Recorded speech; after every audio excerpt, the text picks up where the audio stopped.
Hey folks, this is Kalani. There's been quite a buzz recently about the potential of us not seeing patch 9.1 until August, which would definitely be a long time between the launch of an expansion and the first major content patch. It would also make this one of the longest first raid tiers, which is kind of interesting. Usually we don't see content delays until the expansion is over, but thankfully the PTR for patch 9.1 will be starting very soon. So let's have a chat about when we might see 9.1 now that we know when to expect the testing cycle to begin and what this means for the state of the game going forward. First things first, patch 9.1 should be pushed to the public test realm in 2 weeks. We had a blue post earlier today that said in about 2 weeks we'll have Chains of Domination available for the community on the PTR. Also, raid testing details will be posted a week or so after the PTR is online. So they're aiming for about 2 weeks, which means we might see the PTR updated halfway through April or maybe a bit later depending on how things work out. We'll also get a glimpse of what the next raid tier is going to look like when the raid testing starts, and even though they said the details will be posted a week after the PTR is up, that doesn't mean actual raid testing will start that week. So raid testing probably won't be in the first chunk of content we get to test for this upcoming patch, but I am incredibly excited for the new raid tier specifically. Now that we know when to expect the PTR testing cycle to start, we can better guesstimate when we might actually see patch 9.1 hit live servers. I made a video a little while ago talking about the current pace of the Shadowlands expansion when compared to Battle for Azeroth and Legion, those two being our most recent expansions and therefore the best basis for comparison, and overall it looked like Shadowlands was moving quite slowly. We charted everything out on timelines, and we're a little behind. We estimated that with the absolute best case scenario, we would put patch 9.1 landing in late May, but that result relied on the PTR going live in early March, the same day patch 905 was released to live servers, and that obviously didn't happen. So let's go back to the drawing board and figure out a rough release window for 9.1. If we look at the various patches in Battle for Azeroth and how long their PTR cycles lasted, that will give us a rough idea of what we can expect from 9.1 on the PTR. In BFA, patch 8.1 was on the PTR for about 12 weeks before it hit live servers. Patch 8.2 only took about 10 weeks, nice and quick, while patch 8.3 took a bit longer at 14 weeks. So, 10 to 14 weeks looks to be our range for right now. If we compared things to Legion PTR cycles, we would end up with much lower numbers overall, but from the current timeline of the Shadowlands expansion, I really don't think the dev team could keep up with a Legion-paced release schedule. They're already quite a bit behind BFA's release schedule, so I don't think comparing to Legion would be appropriate. If the PTR starts on April 13th, that's just under 2 weeks from now, and runs for 10 weeks, that would put patch 9.1's release date around June 22nd. If the PTR goes on a bit longer, up to the 14-week mark like patch 8.3 did, we could be looking at July 20th. So it seems like our window for patch 9.1's release date is somewhere between late June and late July. That sounds about right when you consider the current pace of the expansion and how much testing this patch is going to need. This would also explain why the dev team had so little information to share with us at BlizzConline, because they were very early in their design process and they hadn't really figured out how most of this patch was going to work. So, if all of the signs are pointing to the end of July as a relatively late release option, why are people talking about August? Well, one of the main reasons is a video from the streamer Towley that has been circulating quite a bit, where he mentions talking to a Blizzard employee and how they're worried about how long patch 9.1 might actually take. They're worried that people won't want to play it if it takes as long as they predict it will, which definitely isn't something you want to hear when we don't have any new content to look forward to right now. They also apparently said that a June release would be optimistic, which tells me they're probably shooting for July as a hopeful release window, but might expect it to get pushed back into August if things don't go too well.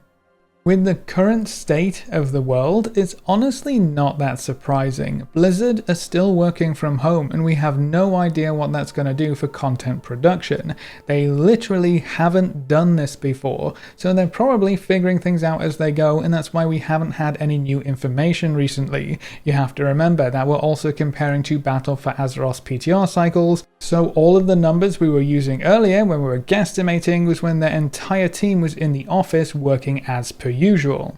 It's not too hard to imagine that this PTR cycle could last a bit longer than 14 weeks simply due to the differences in work environment. We also have no idea how much the Shadowlands expansion launch delay could have affected future patch development and had a knock-on effect there, so there are a lot of variables that could lead to patch 9.1 releasing a bit later than we might expect, which means, in my opinion, July is looking like an everything goes well release month, with August actually being kind of likely if PTR testing isn't perfectly smooth.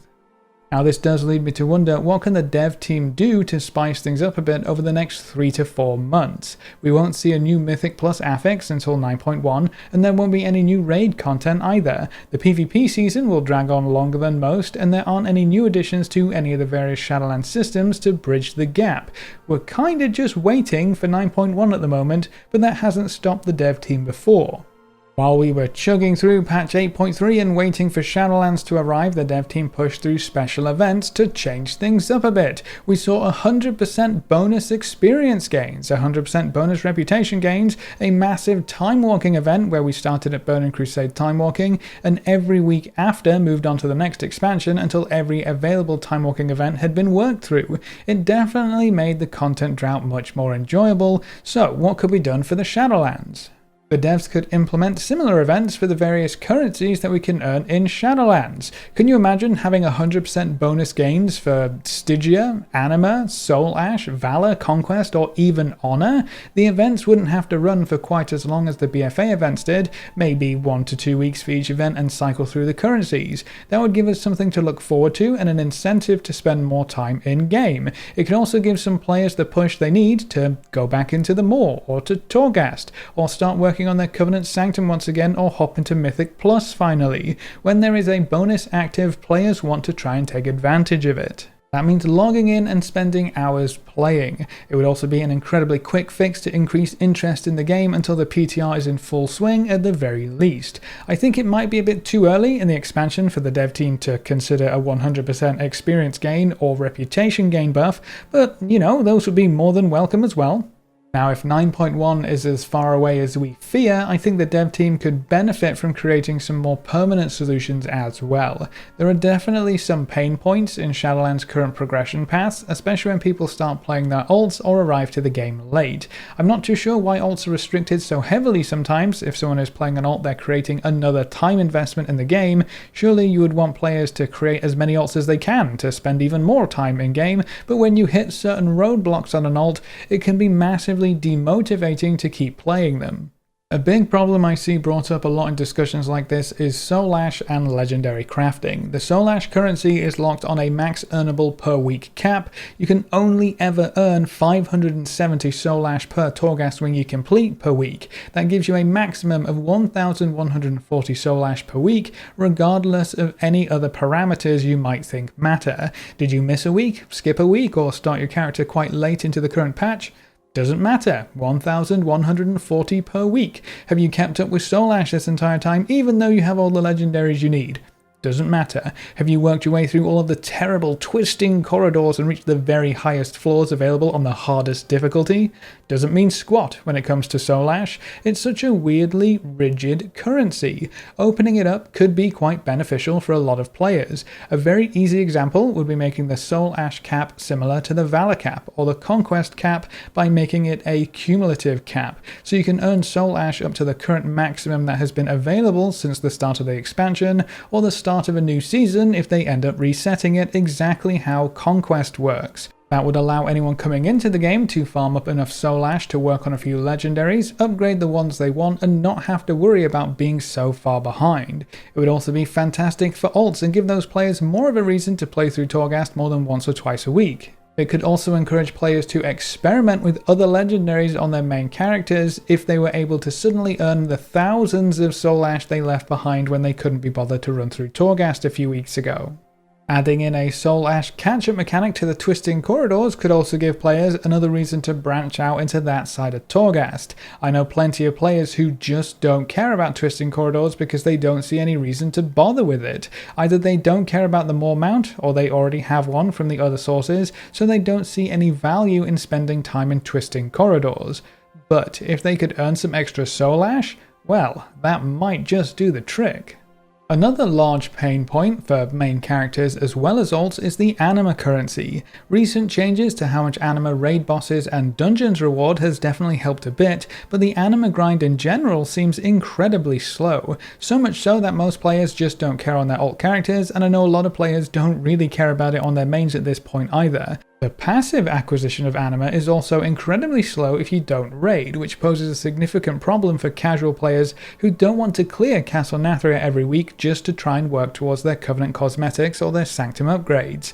I don't know if just increasing anima rewards across the board is the right answer, but introducing more interesting or exciting methods of acquiring anima could be a good start. I know the whole anima drought is supposed to be part of the story, but what about the Maw Zone? Isn't that where all of this anima is supposedly being siphoned off to anyway? If we had some more interesting or potentially dangerous quests down in the Maw to try and recover some large chunks of anima to help fuel our efforts in the Shadowlands, that could be a cool way to address several problems at once. It would give more meaning to the Maw Zone and offer different rewards besides the Stygia grind, and it would provide an additional source of anima for those who want to work for it. Another option would be adding a guaranteed anima reward from callings. Right now, callings don't really offer that much. Most of the time they only contain vendor trash and maybe the occasional conduit. Not exactly the most enticing rewards. Adding in anima would encourage players to get their daily callings done, which would get players out in the world again, completing world quests and working towards another goal. I think those two currencies are the main problems for a lot of alts right now, but what do you think? Is there a specific reason you don't enjoy playing alts right now? And what do you think could be done to remedy that? What kind of walls have you hit in your alts progression that made you think, you know what, I really can't be bothered with this again? I'd love to hear your thoughts in the comments down below. Personally, I think making alts easier to manage and play, and especially giving them more options to get caught up with Shadowlands endgame systems, increases the replayability of the expansion as a whole, which would help stave off the boredom and burnout that comes with a content drought. There are some quick, easy fixes in here, as well as some more involved changes, but I think there are quite a few options on the table for the dev team right now. They just need to do something, especially if they're predicting internally that patch 9.1 could release as late as August. I guess catch-ups and boosts and all that jazz are usually left until a later patch when we typically see a content drought, but I think Shadowlands is in a bit of a special spot right now. It's a special case. I think it might be time to break that emergency glass and get some friendliness going.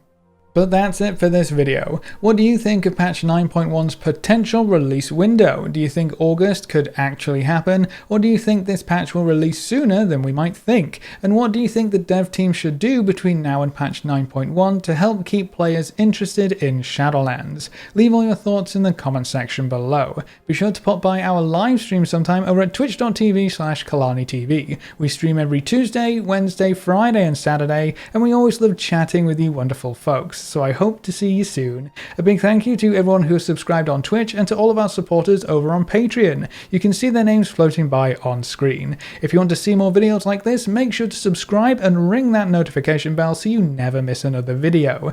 Thanks for watching folks, good luck and have fun, and as always I will see you next time.